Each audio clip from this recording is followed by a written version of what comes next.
सांगड़ लग झोल शहर में सैयद अली दीनो शाह बुखारी कलंदर बुखारी जे नाले सां किताबी मेले जी इफ्तिताही तक़रीब मीर अला बख्श लाइब्रेरी झोल में थी गुज़री।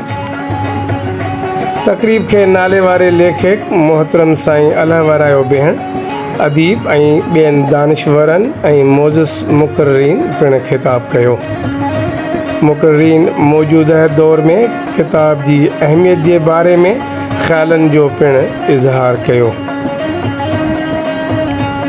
किताबी मेलो सांगड़ अल मेहरान फाउंडेशन जे सरवाण दानिशवर अदीब ऐं सीनियर सहाफ़ी मोहतरम साईं आजिज़ मंगी पारां नायाब ऐं अनमोल किताबनि जो मेलो लॻायो वियो। किताब ख़रीद करण लाइ झोल शहर जे अदीबनि सियासी समाजी शख़्सियतनि ऐं शागिर्दनि पिण वॾे अंग में हिसो वरितो।